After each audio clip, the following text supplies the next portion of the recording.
రాష్ట్ర సచివాలయంలో జరిగిన ఈ కేబినెట్ సమావేశంలో పలు అంశాలపై చర్చ జరిగి నిర్ణయం తీసుకుంటూ జరిగింది. వాటిలో మొదటిది వ్యవసాయం మరియు సహకార శాఖ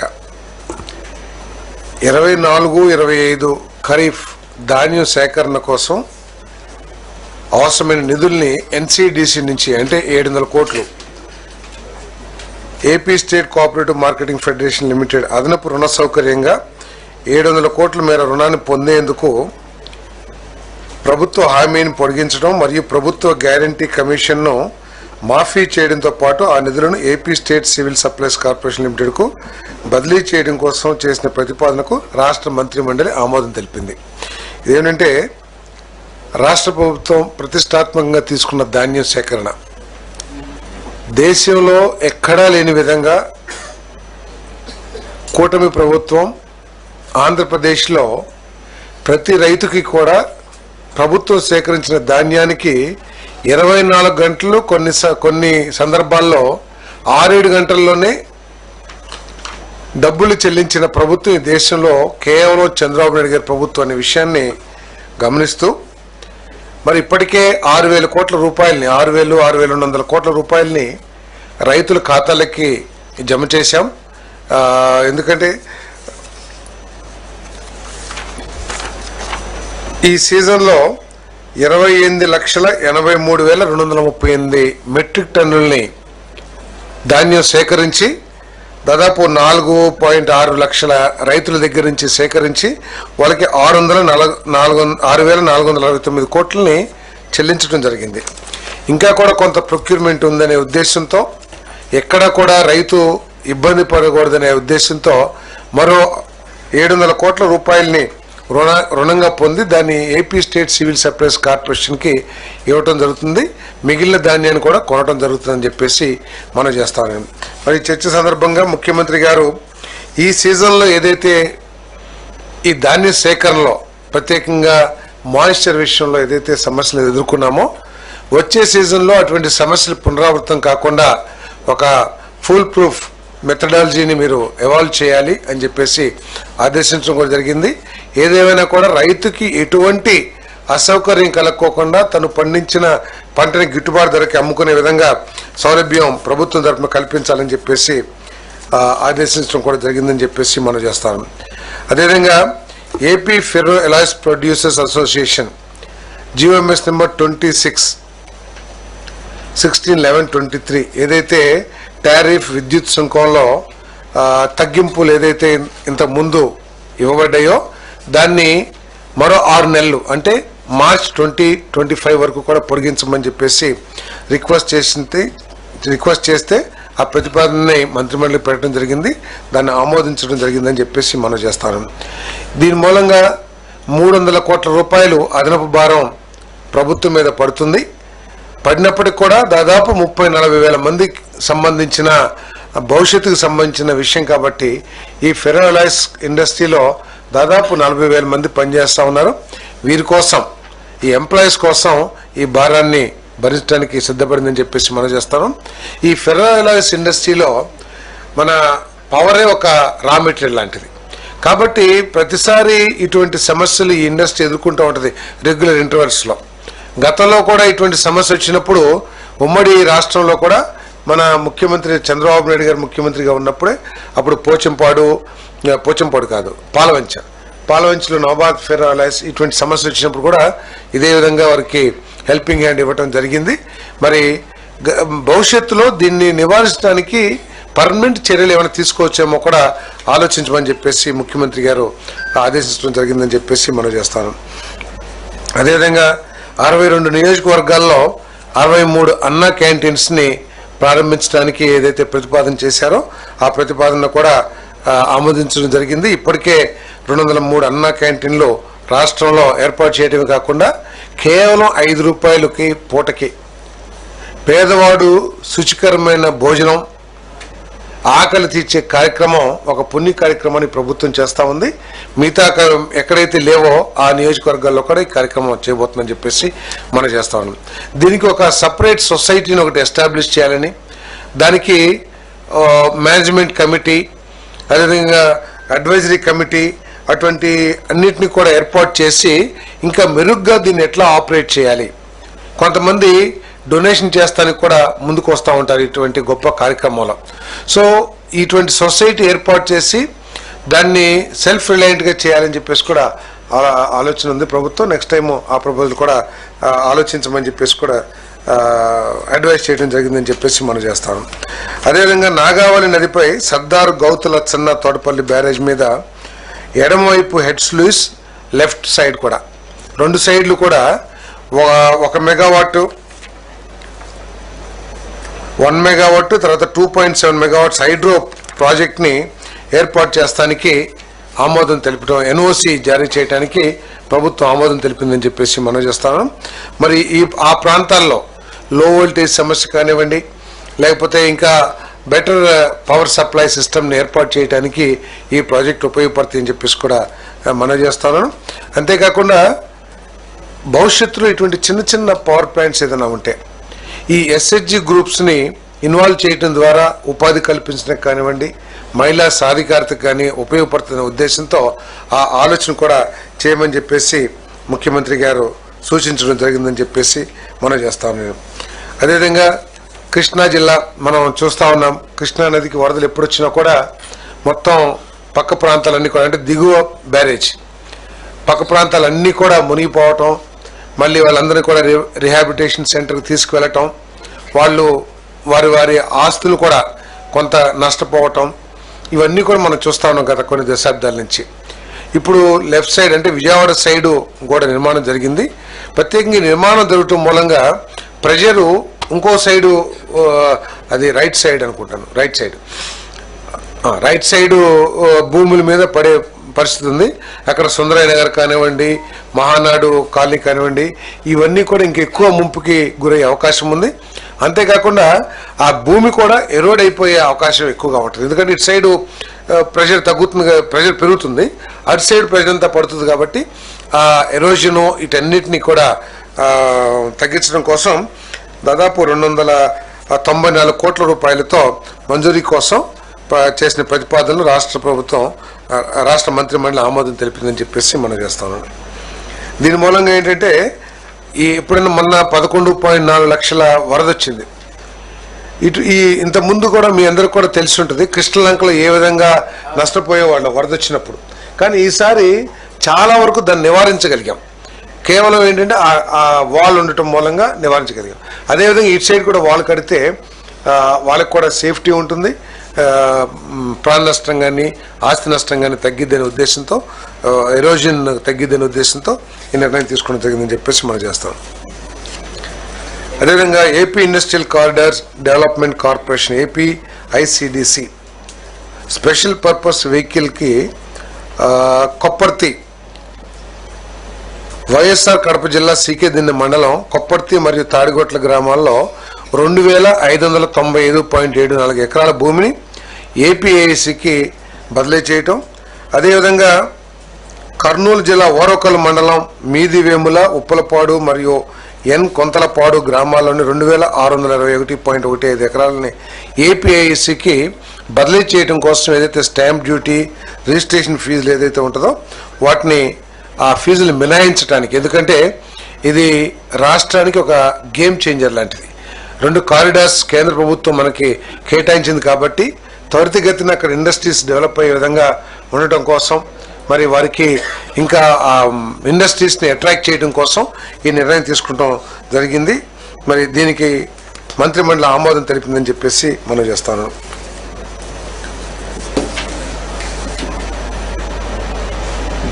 GOMS 84 డేటెడ్ 24/2/23 ద్వారా అర్బన్ ల్యాండ్ సీలింగ్ భూముల క్రమబద్ధీకరణకై దరఖాస్తుల దాఖలు సౌకర్యం మరియు 22A కింద నిషేధిత ఆస్తులుగా నోటిఫై చేయబడి భూముల క్రమబద్ధీకరణ కోసం నిబంధనలు షరతులకు అనుగుణంగా సంబంధిత రుసుము చెల్లించడం ద్వారా మిగిలిన దరఖాస్తుల స్వీకరణకు గడువును 31/12/2025 వరకు పొడిగించాలని చేసిన ప్రతిపాదనకు మంత్రిమండలి ఆమోదం తెలిపిందని చెప్పేసి మనం చేస్తా ఉన్నాను. అదేవిధంగా ముఖ్యమంత్రి గారు ఎంతో ప్రెస్టీజియస్గా తీసుకున్న ప్రోగ్రాం పేదలందరికీ ఇళ్ళు. ఈ ప్రోగ్రాం కింద 3 సెంట్లు రూరల్లో 2 సెంట్లు అర్బన్లో ఇచ్చే కార్యక్రమాన్ని చేయబోతున్నామని చెప్పేసి మనం చేస్తాం. మార్గదర్శకాలను పట్టణ ప్రాంతాల్లో 2 సెంట్లు ఇళ్ల పట్టాల పంపిణీకి మార్గదర్శకాలను జారీ చేయడానికి చేసిన ప్రతిపాదనకు రాష్ట్ర మంత్రి మండలి ఆమోదం తెలిపింది. దీంట్లో ఏంటంటే ఎలిజిబిలిటీ క్రైటీరియా ఒకటి మంత్రి మండలి దృష్టికి తీసుకురావడం జరిగింది. దాంట్లో ఏంటంటే ఇంతకుముందు ఎప్పుడూ కూడా ఏ గవర్నమెంట్ ద్వారా కూడా హౌసింగ్ స్కీమ్లో లోన్ పొంది ఉండకూడదు. అదేవిధంగా వీళ్ళందరూ కూడా అప్లికెంట్స్ అందరూ కూడా బీపీఎల్ ఫ్యామిలీగా ఉండాలి. అంతేకాకుండా వాళ్ళకు కంపల్సరీగా ఆధార్ కార్డు ఉండాల్సిన అవసరం ఉంది. మెట్ట ప్రాంతం 5 ఎకరాలకు మించి ఉండకూడదు, మాగాణి ప్రాంతం 2.5 ఎకరాలకు మించి ఉండకూడదు అని చెప్పేసి నేను మనవి చేస్తా ఉన్నాను. అదేవిధంగా గతంలో ఇళ్ల స్థలాలు ఇచ్చారు.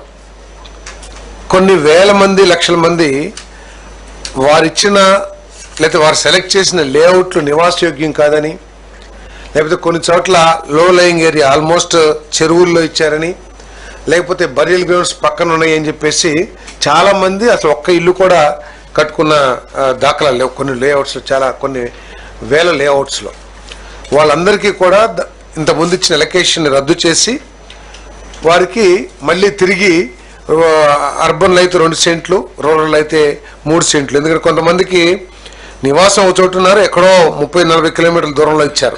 సో అటువంటి వాళ్ళందరూ కూడా అక్కడికి వెళ్ళి మేము ఇల్లు కట్టుకోలేమని ఏదైతే చెప్పారో అటువంటి వాళ్ళందరికీ కూడా మళ్ళీ 2 సెంట్లు అర్బన్, 3 సెంట్లు రూరల్లో ఇవ్వబడుతుందని చెప్పేసి మనం చేస్తాం.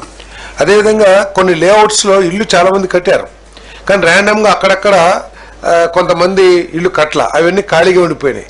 వాటి మూలంగా దోమలు కానివ్వండి, లేకపోతే డ్రైనేజ్ వాటర్ కానివ్వండి, అవన్నీ నిలబడటం, పక్క ఇళ్ళ వాళ్ళకి ఇబ్బందికరంగా ఉండటం, ఆ ల్యాండ్ ఓనర్స్కి ఏమో ఇంట్రెస్ట్ లేకపోవడం అక్కడ కట్టడానికి, రకరకాల కారణాల మూలంగా అవన్నీ ఉన్నాయి. కాబట్టి ఆ అలాట్మెంట్ క్యాన్సిల్ చేసి మళ్ళీ ఎవరైతే ఇల్లు కట్టుకోవడానికి సుముఖంగా ఉన్నారో వాళ్ళకి తిరిగి అలాట్ చేయబడుతుందని చెప్పేసి కూడా నేను ఈ సందర్భంగా తెలియజేస్తా ఉన్నాను. నేను అంతేకాకుండా కట్టిన వాళ్ళకి కాదు, ఇళ్ల స్థలం ఇచ్చేప్పుడు 4 ఇళ్ళు ఉన్నాయి, 3 కట్టారు, 1 ఖాళీగా ఉంది, అతను కట్టట్లేదు. అదేమవుతుంది, లో లయంగా ఉంటామో, తర్వాత అంత గార్బేజ్ డెవలప్ అవుతామో, అంటే అతనికి ఇంట్రెస్ట్ లేదు ఇల్లు కట్టడం.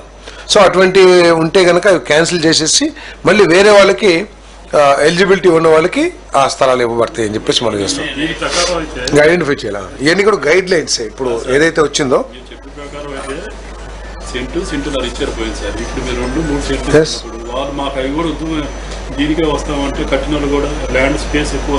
అంటే ఇప్పుడు ఇక్కడ వన్కూరులో ఉందనుకోండి, లేకపోతే ఎక్కడ గొల్లపూడిలో ఉందనుకోండి, అక్కడ ఉన్నతను ఎక్కడో ఇస్తామని చెప్పేసి రారు కదా, అక్కడ ఇంకా ఎక్కువ రిక్వైర్మెంట్ రాకపోవచ్చుగా.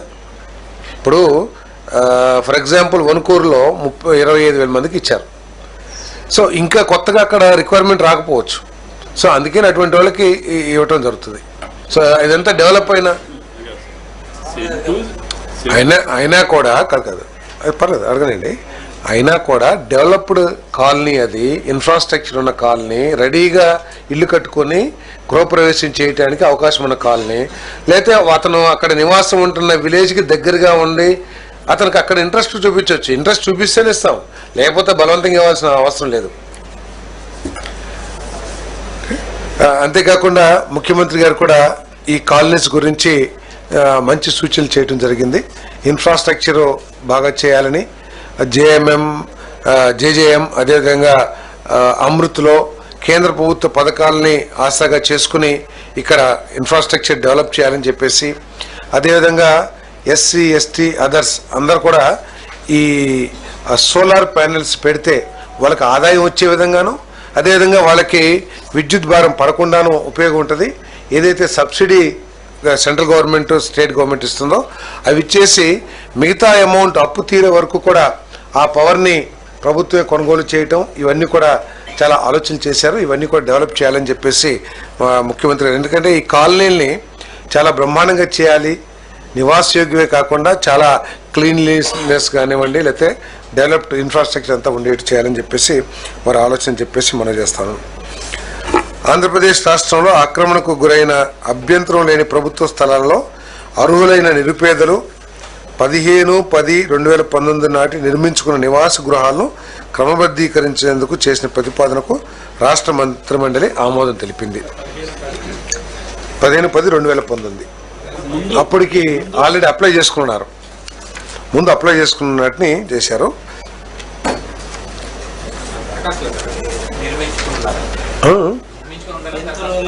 అప్పటికే దరఖాస్తు చేసుకుంటారు. నిర్మించుకుని ఉంటేనే దరఖాస్తు చేసుకుంటారు కదా, వాటర్ కరెంటు అవన్నీ ఉంటేనే దరఖాస్తు చేసుకుంటారు. సో వీటన్నిటికీ కూడా కొన్ని నిబంధనలు అమలు చేస్తూ ఈరోజు కొత్త జీవో ఇష్యూ చేయబడుతుంది. పాత జీవోలన్నీ రద్దయిపోయి ఈ కొత్త జీవో అమల్లోకి వస్తుందని చెప్పేసి కూడా ఈ సందర్భంగా తెలియజేస్తాను. ఆక్రమించుకున్నాడు గౌరవం అంటే అబ్జెక్షన్ లేని ఇళ్ల స్థలాల్లో ఇప్పుడు మనం చూస్తున్న కొన్ని ప్రభుత్వాలు నిర్దాక్షిణ్యంగా కొట్టేస్తుంది కొన్ని ప్రభుత్వాలు. కానీ ఇక్కడ ప్రభుత్వం అది కాకుండా మానవీయత కోణంతో ఆలోచన చేసి కట్టుకుని అభ్యంతరకరం లేని ప్రభుత్వ స్థలాల్ని క్రమబద్ధీకరించాలని చెప్పేసి నిర్ణయం తీసుకుంది. దానికి కూడా టారిఫ్ లాగా పెట్టారంటే 150 గజాల వరకు ఏమో బీపీఎల్ ఫ్యామిలీస్కి ఫ్రీగా, అదేవిధంగా 150 నుంచి 200 వరకు అయితే కొంత అమౌంట్ అది పెట్టండి. హౌస్ సైట్స్ది కాదు, హౌస్ సైట్స్ కాదు, ఇది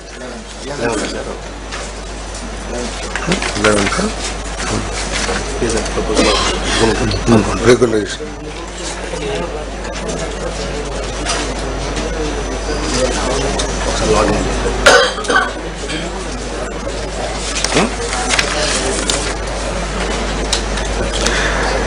అదేవిధంగా గ్రామ సచివాలయం, వార్డు సచివాలయాలు మనందరికీ తెలిసిందే. 11,162 village secretariats, 3,842 ward secretariats, 3,842 ward secretariats ఇంతకుముందు ఎస్టాబ్లిష్ చేయడం జరిగింది. దాంట్లో 11 మంది విలేజ్ సెక్రటేరియట్లు, 10 మంది వార్డ్ సెక్రటేరియట్లో అలాట్ చేశారు ఎంప్లాయీస్ని. కానీ ఒక ఆలోచన రహితంగా చేసిన కార్యక్రమం కానివ్వండి, లేకపోతే ముందు చూపు కానివ్వండి, లేకపోతే ఏదైనా ఆలోచనకి ఫైనాలిటీ ఇవ్వకోకుండా చేయటం మూలంగా ఈ గ్రామ సచివాలయాలు అంత ఎఫెక్టివ్గా ప్రజలకి మేలు చేసే విధంగా పనిచేయట్లేదనే అభిప్రాయం ఉంది. తర్వాత వీళ్ళందరినీ కూడా గవర్నెన్స్ చేయటం కానివ్వండి, వాళ్ళకు ఒక మార్గదర్శకం ఇవ్వటం కానివ్వండి, ఈ చాలా లోపాలు కనపడతా ఉన్నాయి. దీన్ని దృష్టిలో పెట్టుకుని 3 కేటగిరీస్గా వీటిని విభజించడం జరిగిందని చెప్పేసి మనం చేస్తాం. ఇది ఈ గ్రామ వార్డ్ సెక్రటేరియట్స్ని 3,500 జనాభా పైబడి ఉన్న ఒక సెక్రటేరియట్, అదేవిధంగా 2,500 నుంచి 3,500 వరకు జనాభా ఉన్న సెక్రటేరియట్స్, అదేవిధంగా 2,500 కంటే తక్కువ ఉన్న సెక్రటేరియట్స్, జనాభా తక్కువ ఉన్న సెక్రటేరియట్స్. ఈ 3 సెక్రటేరియట్స్ని ఏర్పాటు చేసి 2,500 కంటే తక్కువ ఉన్న జనాభాలో 6గురిని, 2,500 నుంచి 3,500 వరకు ఉన్న జనాభా ఉన్న సెక్రటేరియట్స్లో 7గురిని, 7 మందిని, 3,500 పైబడి ఉంటే 8 మందిని ఈ ఆల్రెడీ అపాయింట్ అయిన వారందరినీ కూడా కేటాయించడం జరిగిందని చెప్పేసి మనం చేస్తాం. నేను వార్డు విలేజ్ 2 కూడా ఈ జనాభాను బట్టి 3,500 పైబడి ఉంటే ఒక కేటగిరీ, ఏ కేటగిరీ అనుకోండి, అక్కడ 8 మెంబర్స్. 2,500 నుంచి 3,500 వరకు ఉంటే బి కేటగిరీ, అక్కడ 7 మందికి. అదేవిధంగా 2,500 ఉంటే ఒక కేటగిరీ, దాంట్లో 6 ఎంప్లాయీస్ని ఇవ్వడం జరుగుతుంది. దీంట్లో వీరిని multipurpose functionaries, technical functionaries, aspiration functionaries అని చెప్పేసి వీళ్ళని కూడా 3 విభాగాలుగా డివైడ్ చేయడం జరిగింది ఎవరిని ఎంప్లాయీస్ని. దీంట్లో ఏంటంటే టెక్నికల్ ఫంక్షనరీస్ ఏదైతే ఉన్నారో వీళ్ళు అగ్రికల్చర్ డిపార్ట్మెంట్ కానివ్వండి, పంచాయతీరాజ్ డిపార్ట్మెంట్ కానివ్వండి, వీళ్ళందరికీ కూడా అనుసంధానంగా ఉంటారు. ఆ డిపార్ట్మెంట్స్కి వీళ్ళ సేవలు ఏదైనా కావాలంటే జిఏడి ప్రిన్సిపల్ సెక్రటరీ ఎవరైతే ఉన్నారో వారి ద్వారా వీళ్ళ సేవల్ని వినియోగించుకోవడానికి అవకాశం ఉంటుంది. రెగ్యులర్గా గవర్నమెంట్ ఇచ్చే ప్రోగ్రామ్స్ ఏదైతే ఉన్నాయో అగ్రికల్చర్ డిపార్ట్మెంట్ కానీ లేదా పంచాయతీరాజ్, ఆ పనులన్నీ కూడా ఈ టెక్నికల్ వాళ్ళు చేస్తూ ఉంటారు. అదేవిధంగా వీళ్ళకి హెడ్స్గా గ్రామ సచివాలయాలు అయితేనేమో పంచాయతీ సెక్రటరీ హెడ్గా ఉంటాడు. అదే వార్డ్స్లో అయితేనేమో వార్డ్ అడ్మినిస్ట్రేషన్ సెక్రటరీ వీళ్ళందరికీ కూడా హెడ్గా ఉంటారు. దీంట్లో ఏంటంటే ఇప్పుడు ప్రస్తుతం ఉన్న సిస్టంలో ఎవరు హెడ్డింగ్ మొత్తం 10 మందికి హెడ్ అనేది ఒక నిబంధన లేకుండా ఉండటం మూలంగా వార్డ్ సెక్రటేరియట్ ఏమో వార్డు సచివాలయంలో, పంచాయతీ సెక్రటరీ ఏమో విలేజ్ సెక్రటరియట్లో హెడ్గా ఉంటారని చెప్పేసి మనం చేస్తాను. ఇదంతా ఏంటంటే ఎఫెక్టివ్గా రేషనలైజ్ చేసి ప్రజలకు ఇంకా మెరుగైన సేవలు అందించడం కోసం ఈ నిర్ణయం తీసుకోబడిందని చెప్పేసి మనం చేస్తాం. నేను మరి ఏదైతే యాస్పిరేషనల్ ఫంక్షన్ ఇస్తున్నారో ప్రభుత్వం సాంకేతికంగా అనేక విధానాలని అమల్లోకి తీసుకొస్తూ ఉంది. డ్రోన్ కానివ్వండి, లేదా ఆర్టిఫిషియల్ ఇంటెలిజెన్స్ కానివ్వండి, లేదా ఐఓటీ కానివ్వండి, ఇవన్నిటిని కూడా ఏంటంటే క్వాలిఫికేషన్, ఈ వార్డ్ సచివాలయం ఈ స్టాఫ్ అందరూ కూడా చాలామంది హైలీ క్వాలిఫైడ్ పర్సనల్స్ ఉన్నారు.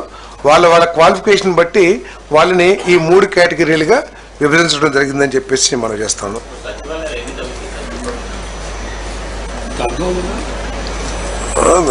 కొంచెం తగ్గుతాయి అనుకుంటాను, కరెక్ట్ ఫిగర్ లేదు. సర్ప్లస్ అయిన వాళ్ళని మళ్ళీ వేరే డిపార్ట్మెంట్స్లో వాళ్ళ క్వాలిఫికేషన్ కానీ వాటిని చూసి వేరే డిపార్ట్మెంట్స్లో యూటిలైజ్ చేసుకుంటాం జరుగుతుంది, సర్ప్లస్ ఉంటే కనుక.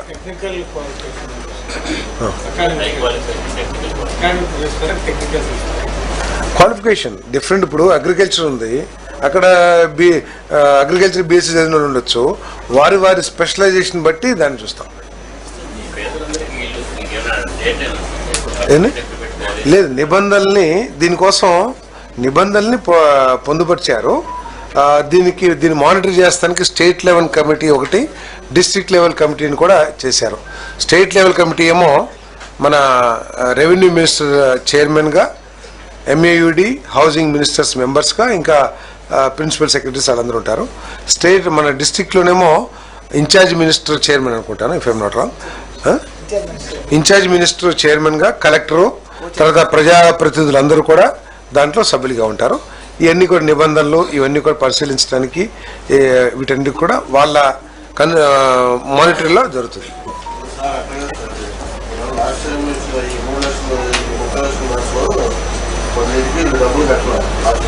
ఎవరు అదే డబ్బులు కట్టక వాళ్ళకి అలాట్మెంట్ ఇవ్వలేదు కదా, వాళ్ళందరికీ అవన్నీ కూడా ఆ అలాట్మెంట్స్ అన్ని కూడా క్యాన్సిల్ అయిపోతాయి.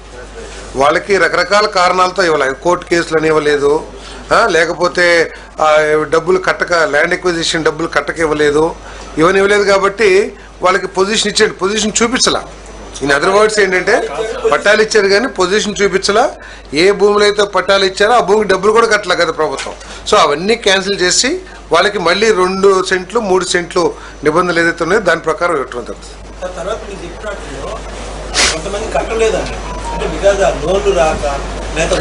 ఇంట్రెస్ట్ లేకున్నప్పుడు వాళ్ళు కట్టుకుంటే కట్టుకోమనండి. వాళ్ళు కట్టుకుంటానంటే అభ్యంతరం ఏం లేదు. కట్టుకోకుండా ఇంట్రెస్ట్ లేకుండా అది ఆపట్నే అట్లాగే పెట్టేసేస్తే అవి వేరే వాళ్ళకి అలాట్ చేస్తారు.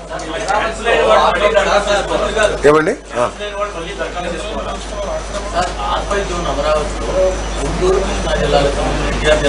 అదే ఏదైతే కోర్టు కేసుల్లో ఉన్నాయో ఆ అలాట్మెంట్స్ అన్ని క్యాన్సిల్ అయిపోయి మళ్ళీ కొత్తగా వాళ్ళకి అలాట్మెంట్ చేస్తాం. ఓకే, మీరేంటి సార్ ఇది తప్పకుండా చేసుకోవాలి కదా మళ్ళీ. అంటే ఇప్పుడు ఎట్లా committee, state level committee, district level committees వచ్చినాయి కాబట్టి నియమ నిబంధనలు రిలీజ్ చేస్తాము, దాని ప్రకారం వాళ్ళందరూ కూడా చేసుకోవచ్చు.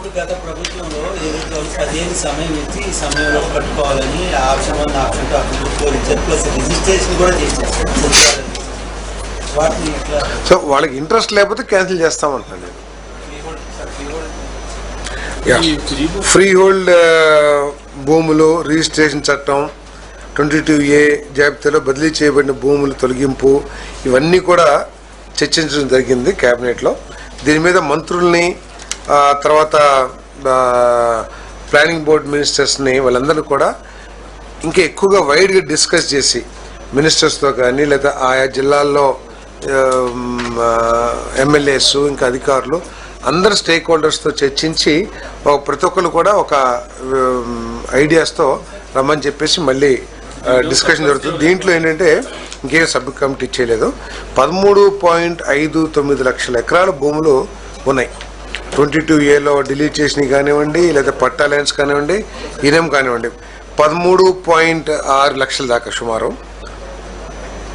దాంట్లో 13.57 లక్షల భూముల్ని వెరిఫై చేయడం జరిగింది ప్రభుత్వం.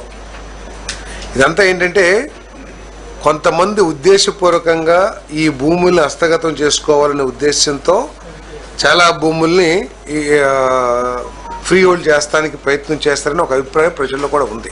సో వీటన్నిటిని దృష్టిలో పెట్టుకుని పేదవాడికి నష్టం జరగకుండా ఏదో భూముల్ని ల్యాండ్ బ్యాంకులను డెవలప్ చేసుకునే వాళ్ళకి అనుకూలంగా కాకుండా అవసరమైతే ప్రభుత్వ అవసరాలు సపోజ్ ఏదైనా ఇండస్ట్రియల్ పార్క్ ఏర్పాటు చేయాలి, దానికి ప్రిఫరెన్స్ ఇచ్చే విధంగా, లేదు ఇళ్ల స్థలాలకు ఇవ్వాల్సి వస్తుంది వాటికి ప్రిఫరెన్స్ ఇచ్చే విధంగా.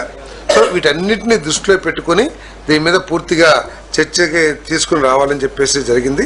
అదేవిధంగా రీసర్వేలో కూడా చాలా అవకతవకలు ఉన్నాయి. ప్రతి చోట ఏంటంటే ఇంతకు ముందు పాస్బుక్లో 50 సెంట్లు భూమి ఉందనుకోండి, రీసర్వే చేసిన తర్వాత 47 సెంట్లు అని చెప్పేసి పాస్బుక్ ఇచ్చారు. సరే ఆ భూ యజమాని వచ్చి నా 3 సెంట్లు ఎందుకు తగ్గినాయి అంటే సరైన సమాధానం చెప్పే పరిస్థితి లేకపోవడం మూలంగా కొంత ఆందోళనకర పరిస్థితులు గ్రామాల్లో ఉన్నాయి. ఎంఆర్ఓ ఆఫీసుల మీద వాటి మీద కూడా తీవ్ర ఒత్తిడి ఉంది. సో చాలా ప్రజలందరూ కూడా ఆందోళన ఉన్నారు. ఎందుకు తగ్గింది? నాది గత 20-30 సంవత్సరాల నుంచి నాకు ఎకరన్నర నా పాస్బుక్లో ప్రభుత్వం ఇచ్చింది. ఇప్పుడు సర్వేలో లేదు ఇంతే భూమి ఉందని రాయటం ఏంటి కారణం అనే దాని మీద కారణం సరిగ్గా సమాధానం చెప్పకపోవడం మూలంగా ఆందోళనకర పరిస్థితుల్లో దీని మీద పూర్తిగా రివ్యూ చేసి వీటన్నిటినీ కూడా ఇబ్బందుల్ని తొలగించడానికి ప్రభుత్వం ప్రయత్నం చేస్తుందని చెప్పేసి కూడా ఈ సందర్భంగా నేను తెలియజేస్తాను. ఏమండి, సర్వే చేయాలి కదా, సర్వే చేయాలి. దాంట్లో తప్పులు ఏమైనా ఉంటే సరిదిద్ది వాళ్ళకి ఆందోళన లేకుండా, సపోజ్ వాళ్ళ డాక్యుమెంట్లో ఏదైనా తప్పు ఉందనుకోండి, ఇదిగో బాబు గతంలో తప్పు జరిగిందని చూపిస్తాం కానీ ఏదో కారణాన్ని చెప్పాలి కదా భూ యజమానికి. సో అవన్నీ కూడా చేయటం జరిగిందని చెప్పేసి మనం చేస్తాను. అదేవిధంగా ఆర్థిక పరిస్థితిని, రాష్ట్ర ఆదాయాన్ని ఏ విధంగా పెంచాలనే దాని మీద కూడా చర్చ జరిగిందని చెప్పేసి మనం చేస్తా ఉన్నాను. మరి ఆర్థిక పరిస్థితిని పట్టాలెక్కించడానికి ప్రభుత్వం తీవ్ర కృషి చేస్తున్న విషయాన్ని కూడా మీ దృష్టికి తీసుకొస్తా ఉన్నాను. అదే మంత్రిమండలిలో కూడా చర్చ జరిగింది అని చెప్పేసి మనం చేస్తా ఉన్నాను. మరి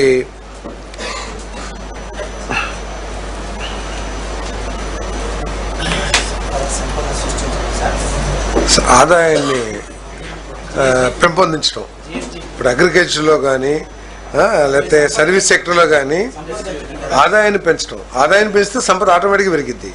ఎప్పుడైతే ఆదాయం పెరిగిద్దో సంపద ఆటోమేటిక్గా పెరిగిద్ది కదా. సో అవన్నీ కూడా చేయాలని చెప్పేసి అగ్రికల్చర్లో చాలా స్కోప్ ఉంది పెంచడానికి. సో ఇవన్నీ కూడా చర్చించడం జరిగింది ముఖ్యమంత్రి గారు.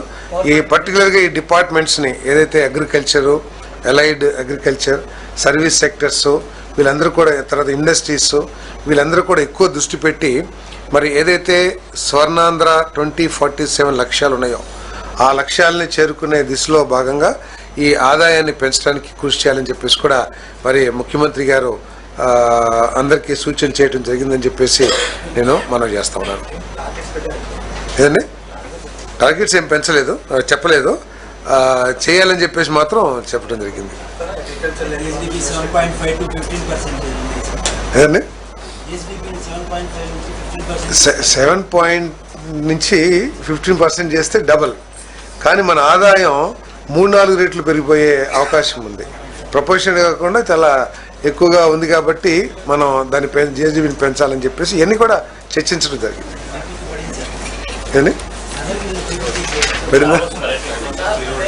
దావోస్ పర్యటన విజయవంతం కావాలని మంత్రివర్గ సభ్యులందరూ కూడా ఆకాంక్షించి వారికి బెస్ట్ విషెస్ తెలియజేశారు. ఆశీస్సులు కాదు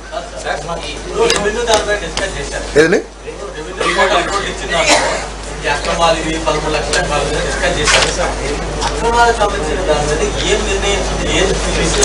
అంటే డీవియేషన్స్ ఉన్నాయి, వాటన్నిటిని ఇంకా అదే రెగ్యులైజ్ చేస్తలా.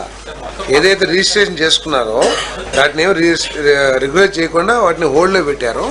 సో ఇంకా నెక్స్ట్ క్యాబినెట్ మీటింగ్కి మమ్మల్ని అందరినీ కూడా ప్లానింగ్ బోర్డ్ మినిస్టర్స్ని, అంటే అందరూ ప్లానింగ్ బోర్డ్ మినిస్టర్సే కాబట్టి వారి వారి జిల్లాల్లో స్టేక్ హోల్డర్స్ అందరితో, ప్రజాప్రతినిధులు అందరితో చర్చించి వారి అభిప్రాయాన్ని కూడా, గ్రౌండ్ రియాలిటీని కూడా తీసుకోమని చెప్పేసి చెప్పచ్చు. అంటే మొత్తం ఎన్ని ఎకరాలు ఉన్నాయని చెప్తున్నాను నేను.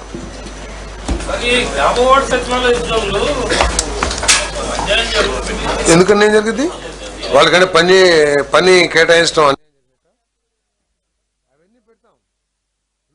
జాబ్ చార్ట్ ఇవ్వటమే కాకుండా వారికి ట్రైనింగ్ కూడా ఇవ్వటం జరుగుతుందని చెప్పేసి మనం చేస్తాం.